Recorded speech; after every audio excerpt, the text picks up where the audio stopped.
Tengo en mis manos un documento que fue escrito con las iglesias de la Galacia en mente. La carta se escribió para resolver conflictos que fueron causados por el efecto que causó escuchar a ciertas personas que llegaron a las iglesias para perturbar y distorsionar el mensaje de Pablo. Estas intromisiones causaron a muchos hermanos pasar por un trago amargo.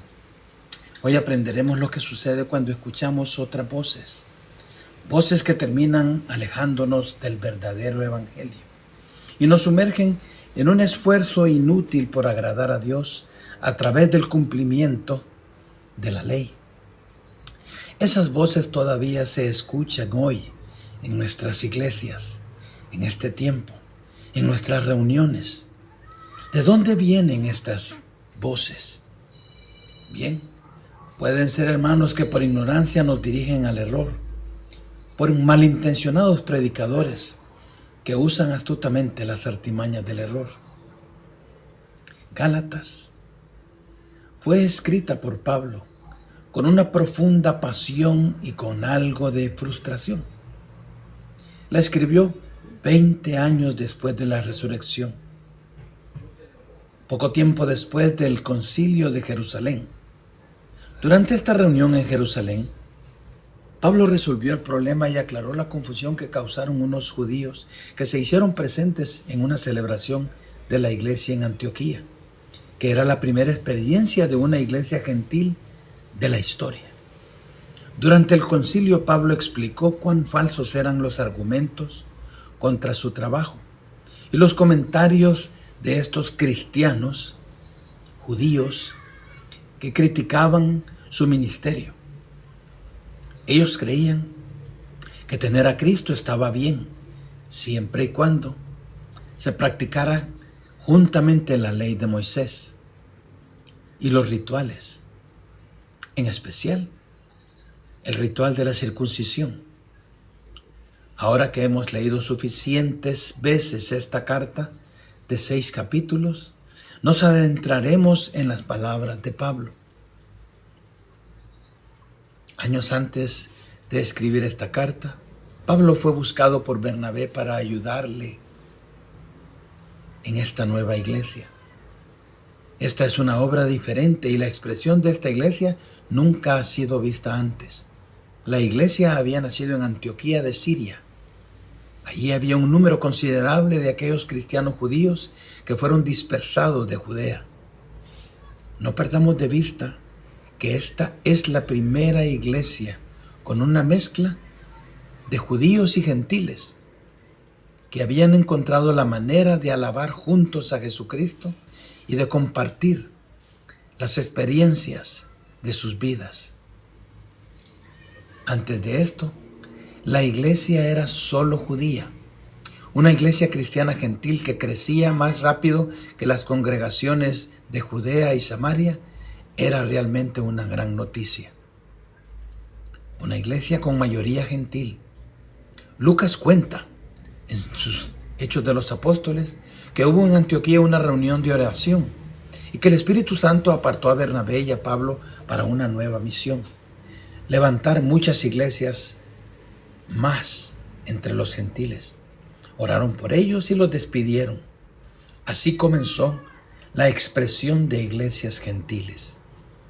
Pablo y Bernabé llegaron a ciudades habitadas por gentiles y predicaron en ellas. Visitaron ciudades al sur de la Galacia. Allí sufrieron de torturas y martirios solo por predicar el evangelio.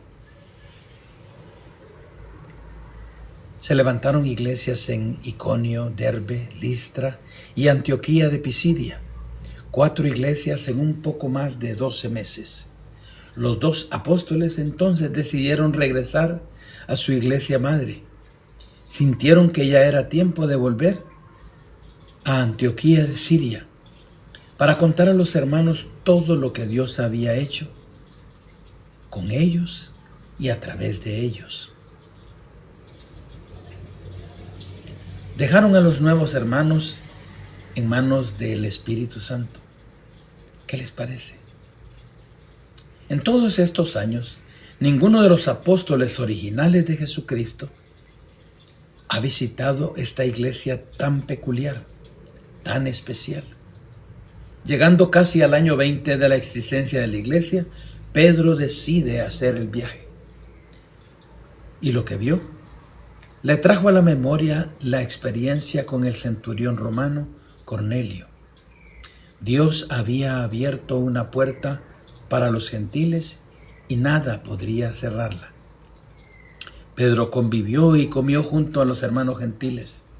Llegado el tiempo de su regreso a Jerusalén, Pedro estaba celebrando con los gentiles y los judíos de Antioquía, cuando un grupo de cristianos que venían de ser fariseos entraron encubiertamente a la celebración y pegaron el grito en el cielo. Estos cristianos judíos se dieron a la tarea de tratar de destruir el ministerio de Pablo y su mensaje. Se dedicaron a crearle una imagen diferente. Pablo para ellos era un neófito, un aprendiz sin experiencia ni conocimiento acerca del Evangelio o de la ley de Moisés. Pablo era para ellos un falso maestro, portador de un falso evangelio. Ellos eran de la opinión de que lo que Pablo enseñaba eran simplemente sus interpretaciones privadas del mensaje de Jesucristo. Un Jesucristo que Pablo nunca escuchó personalmente. Esta imagen hacía ver a Pablo como alguien que quería sobresalir y estaría dispuesto a decir o hacer cualquier cosa con tal de agradar a sus oyentes.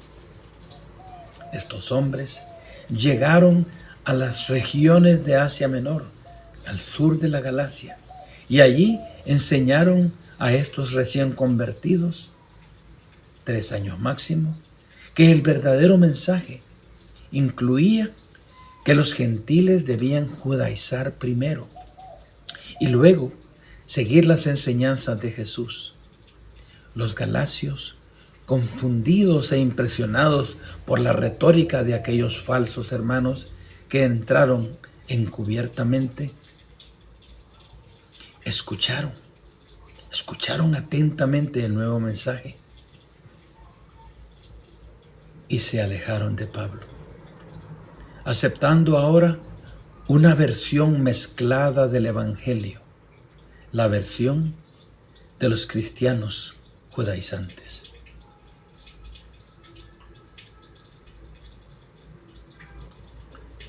Mientras esto acontecía, Pablo estaba en la reunión del concilio de Jerusalén, donde los apóstoles, los ancianos y el pueblo escuchaban atentamente de nuevo los testimonios de todo lo que Dios había hecho a través de Bernabé y de Pablo. Fue entonces cuando Pedro, quien anteriormente había sido avergonzado por su hipócrita reacción al abrupto barullo que hicieron los judaizantes en Antioquía, relató sobre la conversión de Cornelio, el centurión, y la sorpresa que se llevó cuando fue testigo de la manifestación del Espíritu Santo.